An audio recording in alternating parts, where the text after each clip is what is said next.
topics and opinions expressed in the following show are solely those of the host and their guests and not those of W4CY Radio, its employees, or affiliates. We make no recommendations or endorsements for radio show programs, services, or products mentioned on air or on our web. No liability, explicit or implied, shall be extended to W4CY Radio or its employees or affiliates. Any questions or comments should be directed to those show hosts. Thank you for choosing W4CY Radio.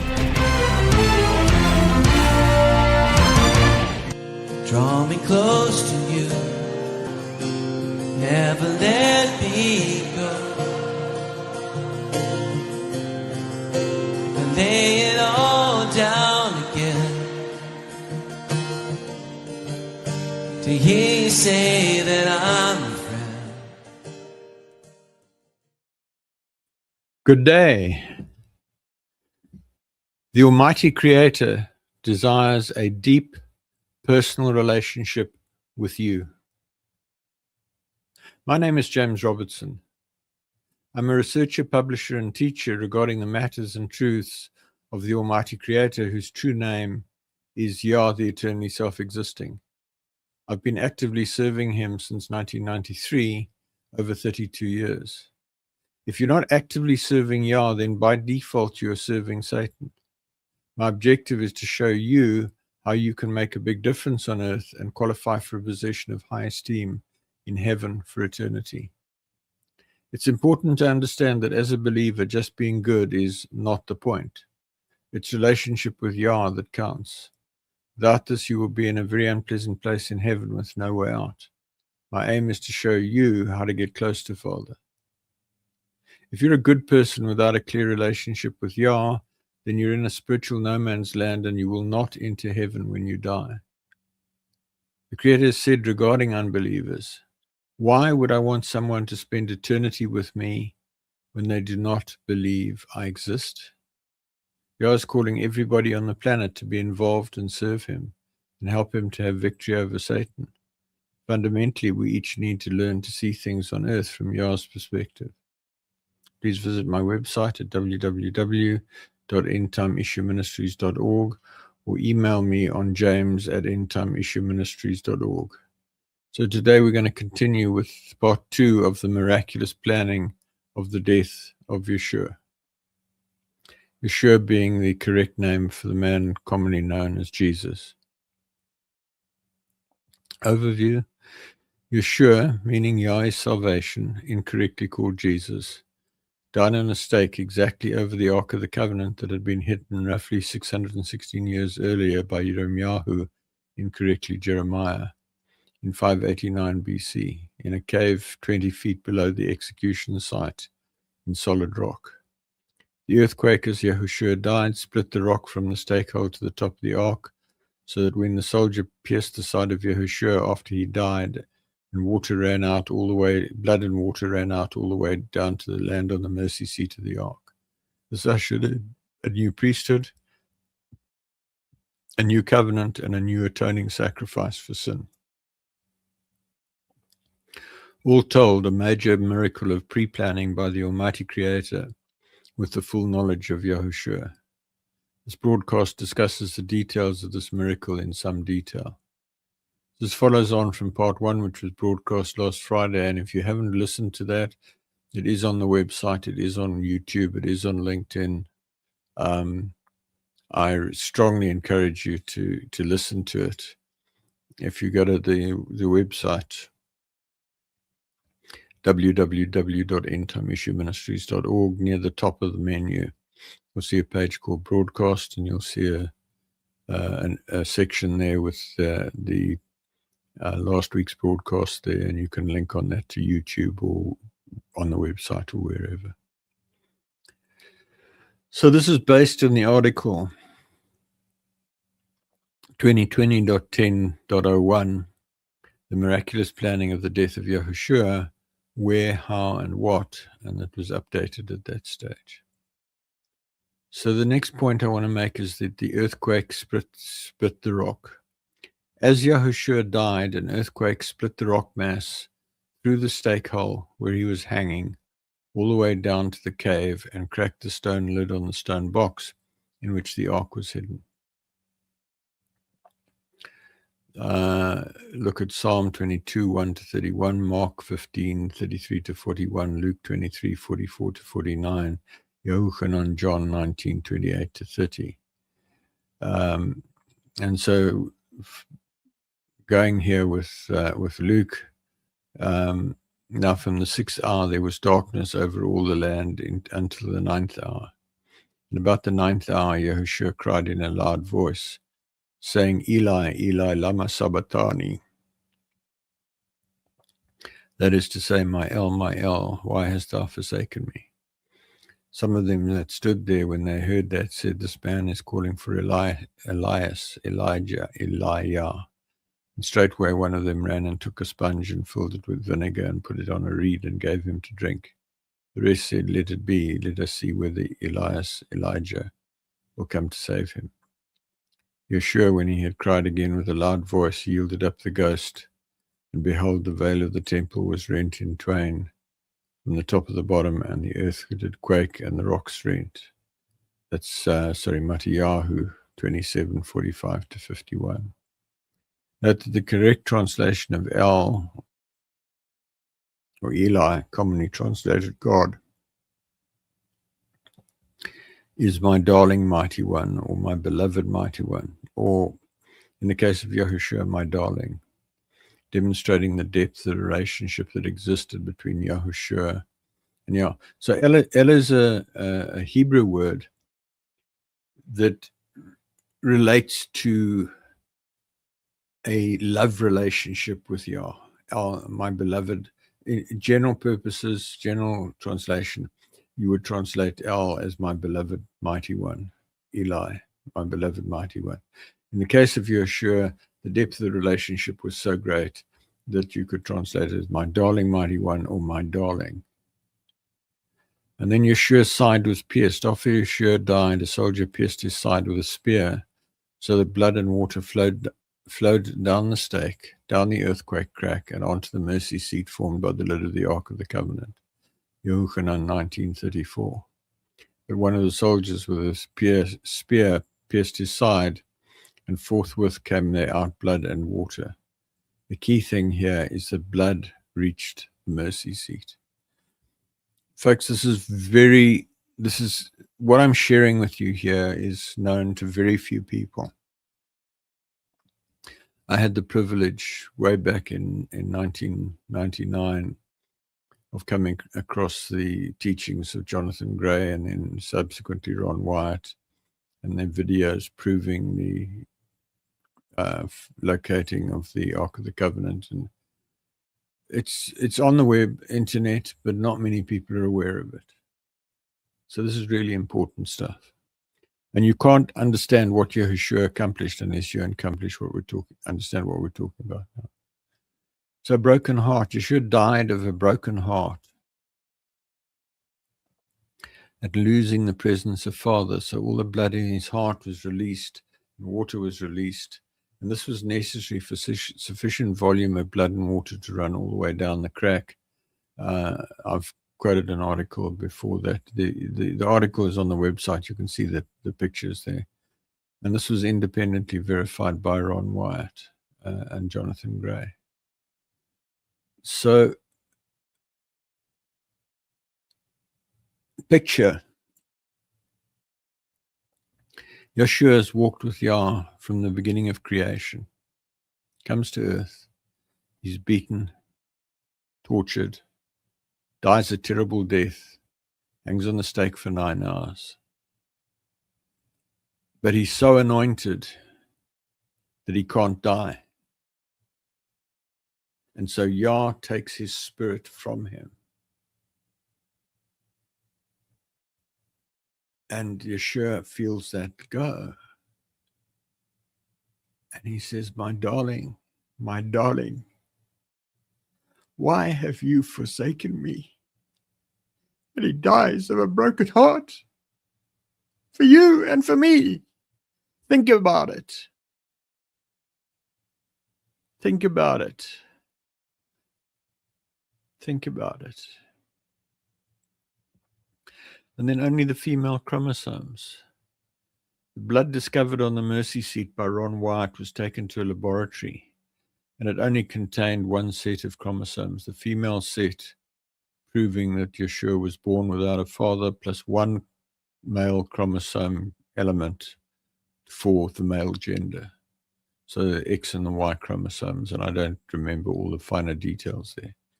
But the key thing to realize is that Yeshua was conceived in a completely ordinary conception, with one exception: there was no male seed. The Spirit of Yah moved on an egg in Mary's fallopian tube and caused it to be fertilized. The miracle is not nearly as dramatic as the miracle of Chava, Eve, from the rib of Adam, and it's even less dramatic than the creation of Adam and Lilith from the dust of the earth. Who's Lilith? Lilith is Adam's first wife, created with him. She ran away after Satan very quickly and was rejected by Yah and by Adam, and so Yah had to start again with a woman. Just the beginning of human beings letting Yah down. And then not a single sin. Remember that Yahooshua lived and died without committing a single sin. This is one of the three miracles of Yeshua. It's important to note that he was mocked, beaten, falsely accused, and tortured, and yet he did not sin. That's a remarkable exercise of his will and self-restraint, and certainly qualifies him to be King of all human kings and Lord of all human lords, and seated on the highest throne in heaven as the most powerful created being in all of heaven. There's a lot of gobbledygook spoken about Yeshua. The big thing, in my opinion, the biggest thing, is what I've just spoken about. Yeshua lived for 32 and a half years, or 33 and a half years, I can't remember. And he didn't sin once. And because of that, when he died, Hades had no place for him, death had no place for him, he was instantly resurrected. And because he had conquered sin, he qualified for the highest throne. He was the first human being to live without sin ever since Adam, including Adam. So the thing to remember here is that before he was betrayed, Yeshua said, "Because I go to my Father, you will do greater works than I did." And one of the works that he did was to live without sin. So the message for you, the learning for me, which I had in 2001, is that it is possible to live without sin. Sin defined as breaking the any one of the 10 commandments and certain other ancillary jurisprudence around that. Not refusing to wear a kefir or all these other things that people get violent and angry about. Simple. 10 commandments, keep them scrupulously. No sin, you can sit on a high throne too. Then the veil in the temple was rent as Yahooshua died. Remember Mark 15:37-38. And Yahooshua cried with a loud voice and gave up the ghost. And the veil of the temple was rent in twain from the top to the bottom. This revealed that there was nothing in the temple, as the Ark of the Covenant and all the temple furniture were in the cave, 20 feet under the stake on which Yahooshua was hanging. This also signified that there was now a new high priest and a new priesthood, and we no longer required a human priest to officiate on our behalf, because Yahooshua had died so that he became high priest and we might officiate on our own behalf. Folks, this is a 2 verses, or in fact just the 1 verse. The veil of the temple was rent in twain from the top to the bottom. that is really underrated. What that did was it proved that the high priest was fraudulent. He had no authority because the blood of the offering for the high priest needed to be sprinkled on the mercy seat, and the mercy seat had been missing for nearly 600 years. So for nearly 600 years, the priesthood was illegitimate. And for that same period of time, there was no way to offer for atonement, because the offering of atonement, again, the blood needed to be sprinkled on the mercy seat. So for 600 years, or nearly 600 years, the Jews were without a high priest, a legitimate high priest, and without a legitimate offering for repentance of sin, for atonement. And then there's another dimension. The people who called for Yeshua's death were what are today called Torah keepers. They observed the 5 books, which you would know as Genesis, Exodus, Leviticus, Deuteronomy, and Numbers. They have other Hebrew names which are more accurate, which I don't have at my fingertips.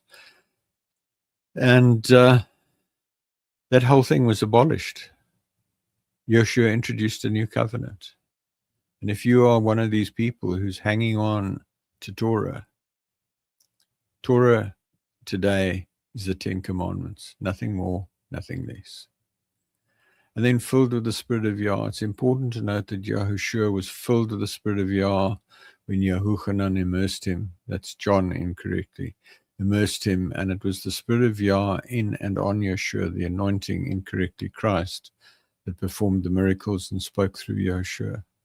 So it was Yah, not Yahushua, who performed the miracles. And Yahushua, when he was baptized, went up straightway out of the water. And lo, the heavens were opened unto him, and he saw the Spirit of the Almighty descending like a dove and lighting upon him. Mighty Yahoo 3:16. Folks, if you purport to be a believer and you're not filled with the Spirit of Yah, you're playing in the D team. We were created to be filled with the Spirit of Yah. There's a place in our spirit for the Spirit of Yah to dwell in us. If you are not filled with the Spirit of Yah, you're not sure, pray right now, Father, in the name of Yeshua, I ask you to fill me with the Spirit of Yah to overflowing. And keep praying that, keep claiming it. Listen to and sing along with worship songs. There's about 70 on the website. And especially the ones that talk about being filled with the Spirit. You can be filled with the Spirit like Yeshua was. You can perform miracles like he did. Don't let anybody tell you differently.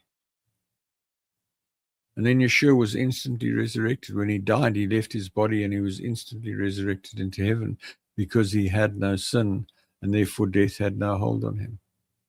This immediately qualified him as the firstborn from the dead and qualified him for the highest throne in heaven, the most glorious supernatural body, and the most powerful position closest to Father Yah.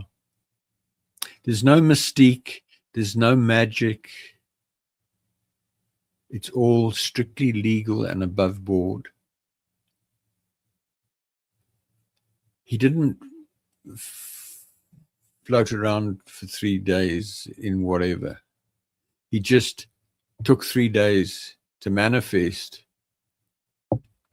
in order to fulfill a prophecy, a foretelling. But the minute he left his body, he arrived at death, and death said, sorry, you can't come in here. I have no place for you. You have never sinned. And he went straight to heaven. How do I know? Father told me. But it's important to understand. If you die without sin, you too will go straight to heaven. And you won't go to hell to pay the price of your unrepented sin. Then the Lamb of Yah. It's important to remember that when he immersed Yahushua, Yahuchanan proclaimed Yahooshua to be the Lamb of Yah. Remember that Yahuchanan was a member of the priesthood by descent. He was the son of a priest. So he had authority to do this. So the verse says, the next day Yahuchanan, seeing Yahooshua coming unto him, saith, Behold the Lamb of Yah, which taketh away the sin of the world. This made Yahooshua the Lamb of the offering provided by Yah. This was necessary in order for Yahooshua to fulfill the procedures laid down by Moses, in order to be the perfect Lamb of the offering and induct a new priesthood, a new covenant, and a new atoning sacrifice for sin. Words are extremely powerful. Yeshua said, you will be judged by every word that you speak.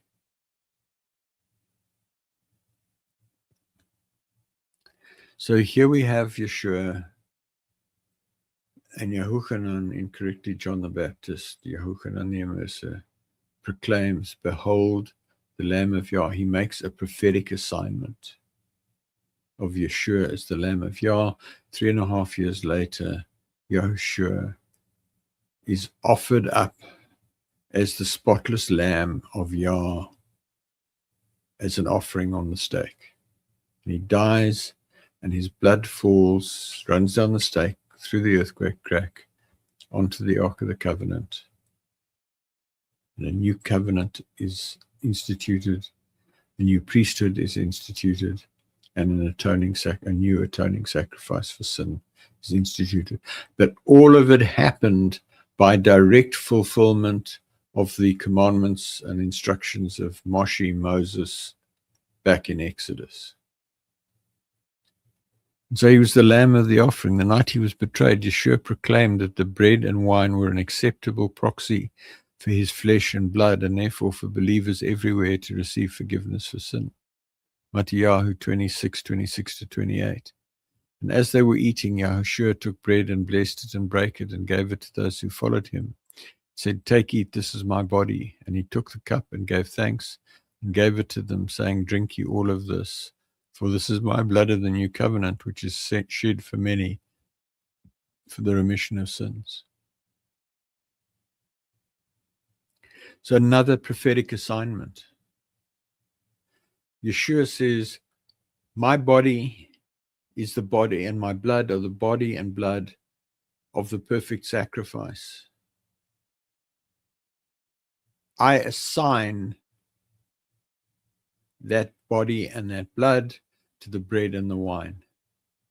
So to those who follow me and believe, you can partake of the new covenant, of the new atoning offering for sin, simply by taking a piece of bread, preferably unleavened, and saying, I recall that on the night that he was betrayed, Yeshua took the bread and broke it and gave it to those who followed him, said, Take, eat, this is my body given for you and for many. And then he took the cup with the grape juice or red wine, red grape juice, red wine. This is my blood of the new covenant, shed for you and for many for forgiveness of sin. Do this as oft as ye shall drink it in remembrance of me. And so suddenly, through his agony and his sacrifice, all you need to do to deal with sin is get on your knees with Father and say, Father, I've sinned.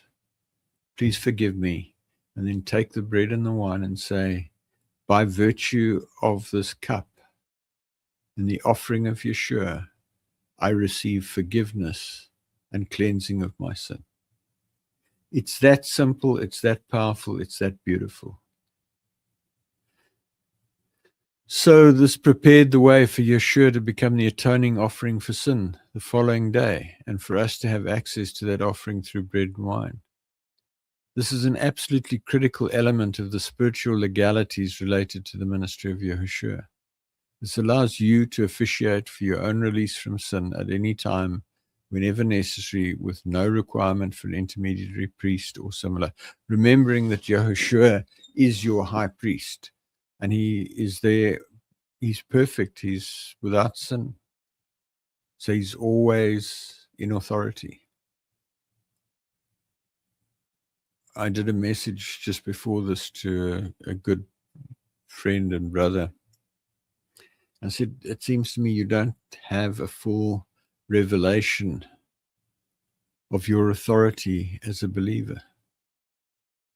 Yeshua conquered sin by living free of sin, conquered death, conquered the forces of the satanic and demonic forces. And then he delegated that authority to us. You can speak to any demon if you're free of sin and have a revelation of the authority and simply say, I speak to this demon of pride or whatever else it is. Once you've repented of your sin, once you've dealt with your sin, or the person you're ministering to, in the name of Yahooshua, I bind you, I command you, I tear you down, I command you to leave now and go where Father Yah sends you. Father, I thank you that you send your mighty warring messengers to bind, tear down, cast out, and send where you want to go, the spirits that I've named. And they've got to go. They don't have a choice. There are Yah's messengers, Yah's angels, who will enforce that and take them and send them where Yah wants them to go. You don't tell them where to go. You tell them to go where Yah wants them to go. And then Yeshua was born of a virgin, so there are no bloodline curses. Because he was born of a pure, that is, sinless and free of demons and curses, virgin, Yahshua did not inherit bloodline curses, which would have happened with a human father. Now, it's important to understand that Miriam was probably about 13 years old at the time of this. It was commonplace in those days for women to marry at the age of when they came into puberty. And they were groomed accordingly, and they were much more mature and what have you than the girls of 14 today.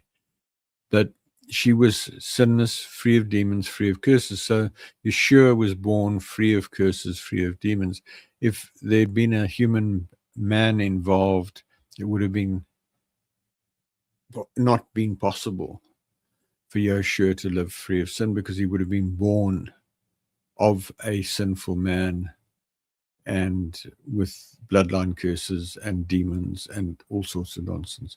Miriam was pure, sinless at that stage as a 13 or 14-year-old young woman.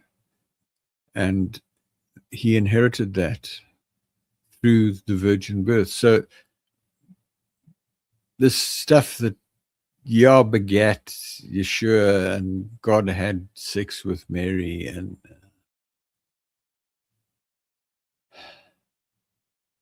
I'm not going to comment. Then important to understand that Judas Iscariot, Yehuda from Kerioth, did Yah's will. In all of this, it is vital to understand that Yehuda from Kerioth, Judas Iscariot, was led by Yah to betray Yahushua. And one of the 12, called Yehuda from Kerioth, went unto the chief priests and said unto them, What will you give me, and I will deliver him unto you? And they covenanted with him for 30 pieces of silver. And from that time he sought opportunity to betray him. Matthew 26:14-16. Note also that, filled with remorse, Yehuda of Kerioth subsequently killed himself. Matthew 27:3-5.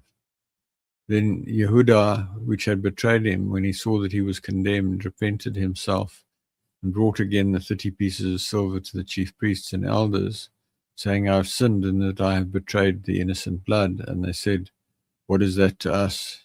See thou to that. And he cast down the pieces of silver in the temple and departed and went and hanged himself. So 2 pieces here. One, in some way, Yah instigated for Yehuda to do what he did. And for those of you who've got an attitude about Yehuda, he repented, he was forgiven. Yeshua hung on the stake and he said, Father, forgive them, they don't know what they're doing. So both because he repented and because Yahooshua forgave him, you're going to find Judas, in heaven, which may be a big shock to you. Note further that Yahooshua forgave all who dealt wrongly with him, the high priests and everybody else. Luke 23:33-34. And when they were come to the place which is called Calvary, there they impaled him, and the malefactors, one to the right hand and the other on the left. Then saith Yahooshua, Father, forgive them, for they know not what they do. So as I've just said, on the score, you can be confident that Yehuda of Kerioth was forgiven and therefore in all likelihood is in heaven today. Folks, keep in mind that since Yeshua forgave those people who treated him so badly, it's not a big thing for Yah to expect you to forgive those who've treated you badly. And then notice that Yeshua provoked his death. It's vital to recognize that Yeshua provoked his death. He repeatedly got in the face of the high priests, the scribes, and the Pharisees, calling them whitewashed walls, overturning the tables of the money changers in the temple court, breaking their man-made laws, etc. It's vital to understand that Yahooshua did this entirely deliberately in order to provoke them to kill him. And the key point there, folks, is as a believer, do not take the verses where you see Yeshua speaking harshly to the scribes and the Pharisees and the high priests and what have you, and think that somehow that's part of the job of being a believer. No. Yeshua came with one objective, to die on that stake at that location, in that manner, so that his blood would fall on the mercy seat to introduce a new covenant, a new atoning sacrifice, a new priesthood. Don't you try that at home. And then Yeshua exercised iron will and self-discipline, and we're expected to do the same.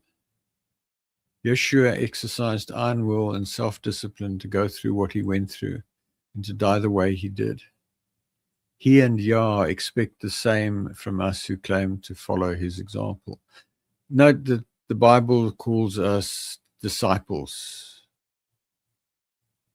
which has the same root as discipline. Disciple is a disciplined one who is disciplined in following Yeshua's example. And then the high priest proclaimed Yahushua as priest. It's also important to recognize that Yeshua became the new high priest because the existing high priest proclaimed him priest when he mocked him and beat him as Messiah, the one they expected to come and redeem Israel. The whole story of Yeshua leading up to Yeshua's death is so very specific from a spiritual legal point of view. And as much as you may choke on it, it's really important to recognize that it was appointed for these things to happen.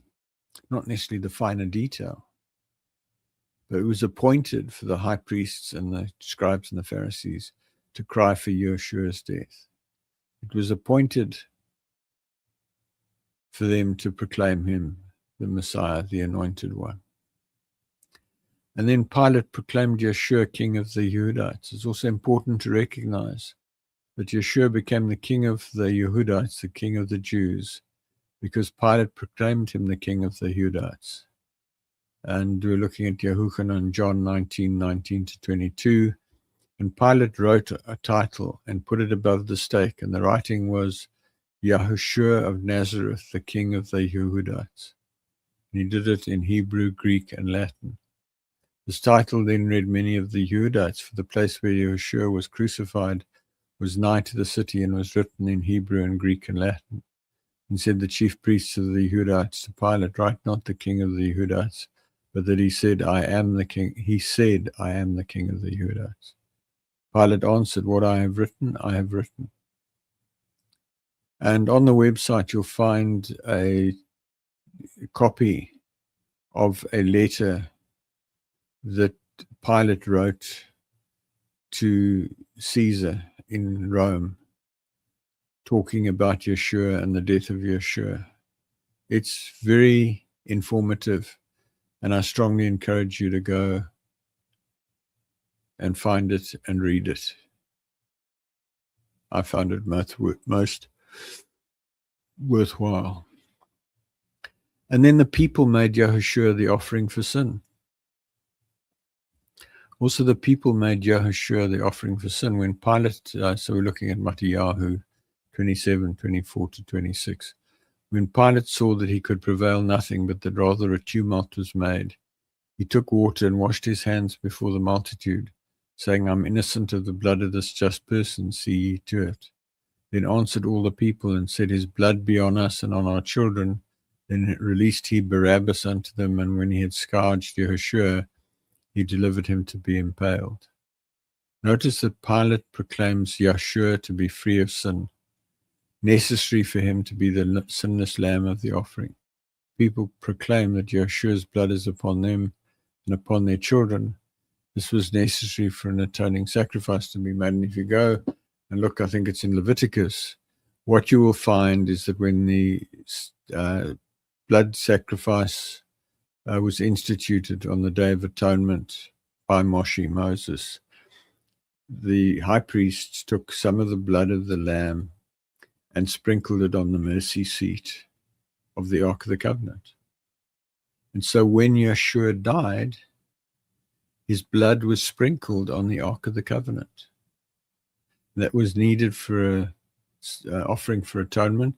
And because he was free of sin, it was an offering once and forever, accessible to us through the bread and the wine. Likewise, when a high priest was instituted, the blood was sprinkled on the mercy seat, so Yeshua became the new high priest. And to institute a new covenant, likewise, blood on the mercy seat. If you don't understand what I've just said, you are at a serious disadvantage in your relationship with Yah, your understanding of Yahushua, your understanding of what he did, how he did it. And I encourage you to meditate on what I'm talking about today. Listen to last week's broadcast if you haven't. Maybe listen to it again. This is really, really important, folks. So here we go, Leviticus 16, 15, Leviticus chapter 16, 15 to 19. Then shall he kill the goat of the sin offering that is for the people and bring his blood within the veil. Within the veil, notice that. And do with that blood as he did with the blood of the bullock, and sprinkle it upon the mercy seat. And before the mercy seat. And he shall make an atonement for the set apart, incorrectly, holy place, because of the uncleanness of the children of Israel, and because of their transgressions in all their sins. And so shall he do for the tabernacle of the congregation that remaineth among them in the midst of their uncleanness. And there shall be no man in the tabernacle of the congregation when he goes in to make an atonement in the set apart place, till he comes out and have made an atonement for himself, for his household, and for all the congregation of Israel. And he shall go out unto the altar that is before Yah, the eternally self-existing, and make an atonement for it, and shall take of the blood of the bullock and of the blood of the goat, and put it upon the horns of the altar round and about. And he shall sprinkle of the blood upon it with his finger 7 times, and cleanse it, and hallow it from the uncleanness of the children of Israel.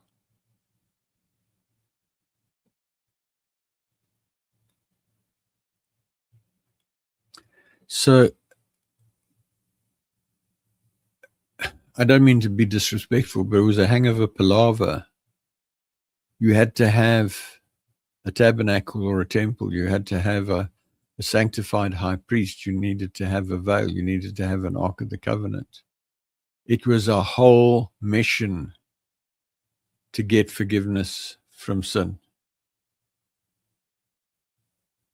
And then Yeshua comes along, defeats death, defeats sin, and says, here, have a glass of wine.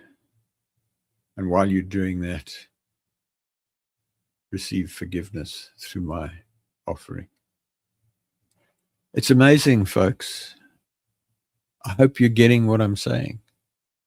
And then the people made Yahooshua the scapegoat for atonement. So in Leviticus 16, verses 20-22, when he hath made an end of reconciling the set-apart place in the tabernacle of the congregation and the altar, he shall bring the live goat, and Aaron shall lay both his hands on the head of the live goat, and confess over him all the iniquities of the children of Israel, and all their transgressions and all their sins, putting them upon the head of the goat, and then shall send him away by the hand of a fit man into the wilderness. And the goat shall bear upon him all their iniquities unto a land not inhabited, and he shall let go the goat in the wilderness. And the high priest and the people did this with Yeshua when they beat him, thereby laying hands on him, and then took him to Golgotha, which was outside the city wall. Picture it, folks. They're beating him, and in the act of beating him, they are prophetically fulfilling this instruction in Leviticus. There's no magic about what Yeshua did. It's hard, brutal, legal, spiritual reality. So I encourage you, there's about another page or 2 pages of this article that I haven't covered here. It's not enough time. And go to the website, top right, little 3 dots, find on page, search on page, depends which browser you're using, and just type in miracle, and it'll jump down to the article, The Miracle of Yeshua's Death, and go and read it. You'll see the pictures, etc. there. So I want to ask you, what is the state of your relationship with the Almighty Creator? I'd like to ask you to critically examine where you are relative to Him today. Do you talk to Him constantly throughout the day and allow Him to lead you in every possible way? Do you worship Him at every opportunity?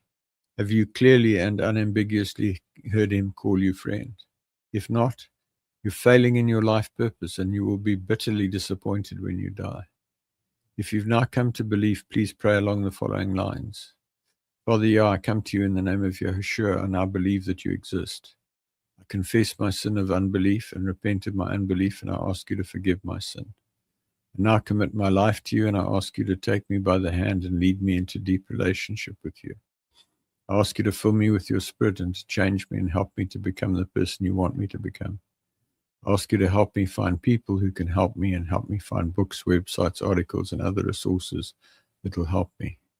I ask you to show me what I can do to actively serve you and lead others to deep personal relationship with you. I thank you for saving me. There's a period of 8 days from sincerely coming to belief for the first time, during which there is extreme grace, Chen, to help you. See the article, Critical Actions on First Belief, for actions you should take immediately, on the website. Drop me an email at james@endtimemissionministries.org so I can help you, pray with you, pray for you, counsel you, etc. And by the way, if you haven't ever prayed a prayer like I've just recited, and you've been a believer for some time, there's no harm in you taking that basic formula, adapting it to the fact that you are already a believer, and asking for those same things as far as possible. So in closing, thank you for listening. Please send me your questions to james@endtimeissueministries.org. Please email me to join the mailing list at james@endtimeissueministries.org. If you decide to draw close to the Almighty, please let me know, and I will connect with you by Zoom, Teams, email, LinkedIn, Facebook, WhatsApp, or telephone so that I can help you with your journey. I hope to connect with you again next week, when I will continue to explore how to become a friend of the Creator. Work with me to make a way for Yeshua to return in victory at the end of the millennium and make his enemies his footstool. Folks, the only reason we exist, the only reason the entire universe exists, is because Yah was lonely and he wanted friends. And today, almost nobody understands that. Nobody hears him. I urge you, it doesn't matter who you are, what you're doing, what your sin is. Turn to him today and say, Father Yah, I desire to become your friend. Help me to get there. And then email me, and I will be absolutely delighted to help you. That's what I live for. That's my mission. That's the whole reason that I keep going. Please. Doesn't matter if you're a Satanist. Doesn't matter what religion you are. Doesn't matter what nation you are, what tribe you are, what denomination you are, whatever you are. He will meet you wherever you are right now, and he will help you to get closer, and I will help you to get closer until you get to a place where you can hear him and have a conversation with him and involve him in every area of your life. So for those of you who've been on this channel for a while, I'm going to say good night. Have a great weekend and a great week. And for those of you who've only just joined the last week or two, please hang on. I've got something I want to share with you. In closing, who am I? James Robertson. I have a doctorate in engineering, and I'm a retired military commander. I now work as a management consultant. I have over 32 years' experience of actively seeking to draw close to the Almighty, following a dramatic encounter with him on the 12th of March, 1993, when he spoke to me audibly in a locked room, and I knew for certain that he was real. In learning about Father, I applied my deep-seated aversion to failure, born out of an accident in early childhood, coupled to my engineering and military training of rigor and preventing failure, to my seeking of knowledge about Father. This journey led to numerous supernatural experiences, prayers answered, and clear communication with the Creator. It forms the basis for what I teach in these programs. See the video, Why Seek Relationship, for an overview of what I believe. Please visit my website at www.endtimeissueministries.org. ETI version of the Bible with corrections of translation errors is on the ETI Bible version page.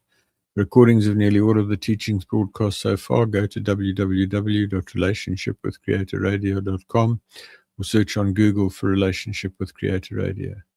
Transcripts are on the Transcripts for Broadcasts page.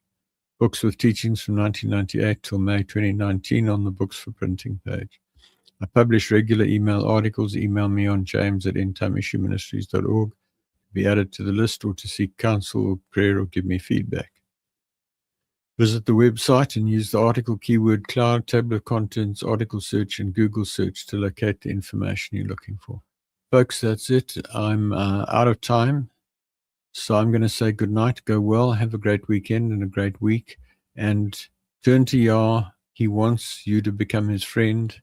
I want to help you become his friend. So go well. Good night. Father, I come to you, lifting up my hands. By your grace I stand, just because you love me. I know your favor. Are you aware of the miraculous planning of the death of Yahooshua, incorrectly called Jesus? If not, please listen to my broadcast on w4cy.com internet radio or talk4tv.com internet TV. My name is Dr. James Robertson, and I've been walking closely with the Almighty Creator since March 1993. Visit my website at www.endtimeissueministries.org for a lot of information about the matters of the Almighty. For back issues of broadcast, visit www.relationshipwithcreatorradio.com or email me on james@endtimeissueministries.org to find out more. I look forward to hearing from you. Have a great day.